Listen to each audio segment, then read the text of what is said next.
পর্যটক প্রিয় ভোলাবাসী, আমরা দেখাচ্ছি ভোলার বেতুয়া প্রশান্তি পার্ক।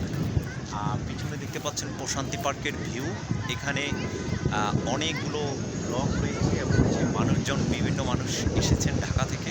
আজকে ঈদুল আজহার দিন, হচ্ছে 17ই জুন 2024। আমরা বলছি ভোলার চরপেশন থেকে। আপনারা দেখতে পাচ্ছেন পিছনে অনেক মানুষ এসেছেন আমরা ঘোরার জন্য। আমরা সেটি দেখাচ্ছি আপনাদেরকে। এই প্রশান্তি পার্কে এখানে দুটি কটেজ ছিল। একটি কটেজ নদীর ভাঙার কারণে, মেঘনা নদীর ভাঙার কারণে শেষ হয়ে গিয়েছে এবং পরবর্তীতে দেখতে পাচ্ছেন অনেকগুলো নারিকেল গাছ রয়েছে এবং এইখানে অনেক মানুষ ঘুরতে এসেছেন। আপনারা দেখতে পাচ্ছেন সামনে অনেক মানুষ ঘুরতে এসেছেন, সেটি দেখা যাচ্ছে।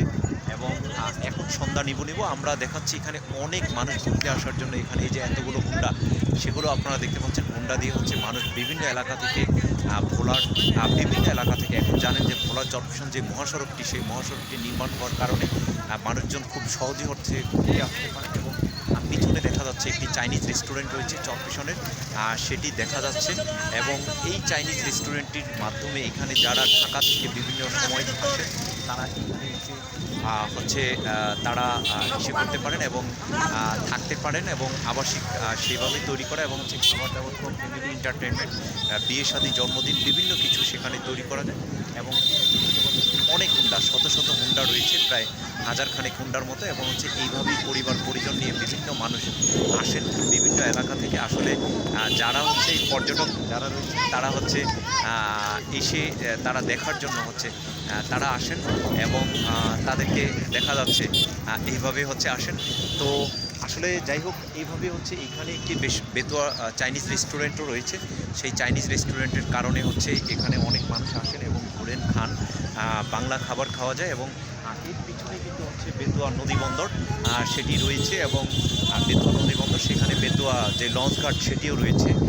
এবং সেই লঞ্চ ঘাটে বিভিন্ন লঞ্চ ঢাকা থেকে কর্ণফুলী 13-14 এবং 12-13 এবং টিপু 13-14 এবং কাস্টিপ 4 এবং 5 এবং আরও কয়েকটি ফারহান 5-6, এরকম কয়েকটি 4 সিরিজের এখানে লঞ্চ এসে থাকে।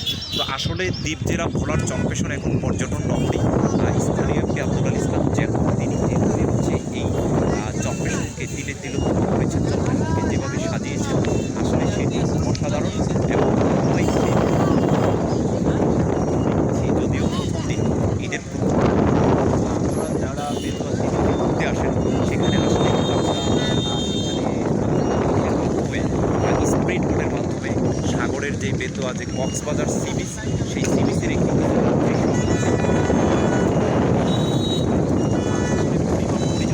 প্রত্যেকটা মানুষ এখানে ঘুরতে আসেন। এবং বিশেষ করে লালমোহন, কলিমুদ্দিন এবং মহানদী থেকে অনেকেই আসেন যে এখানে আসলে একটু প্রশান্তি পাওয়া যায়।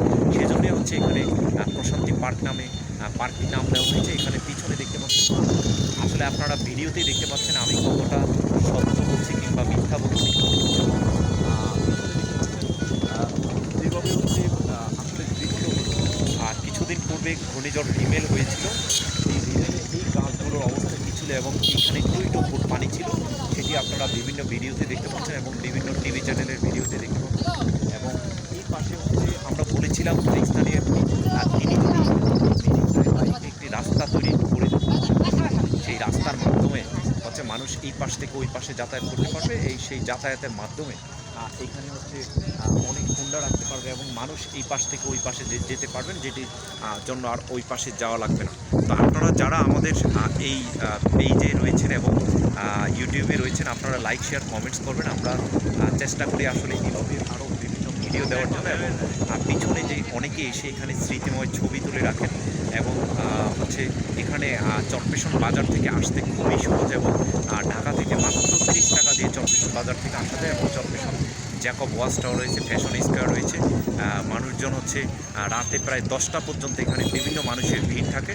এবং সেই ভিড়ের মাধ্যমে মানুষজন পিছনে দেখতে পাচ্ছেন, সেই মানুষগুলো এখানে যে আনন্দ উল্লাস করে থাকে, সেই মানুষের প্রশান্তি এবং চাওয়া পাওয়া। এবং আমাদের স্থানীয় এমপি রয়েছেন, তিনি যেই উদ্দেশ্য করে মানুষকে একটু বিনোদন দেওয়ার জন্য, শান্তি দেওয়ার জন্য যে কাজটি করেছেন, তিনি যুগ যুগ ধরে মানুষের মনের মধ্যে থাকবেন এবং এই চরফ্যাশনের উন্নয়ন অব্যাহত থাকবে সেই আশা প্রত্যাশা করে বিদায় নিচ্ছি মোস্তাউদ্দিন তরুণ।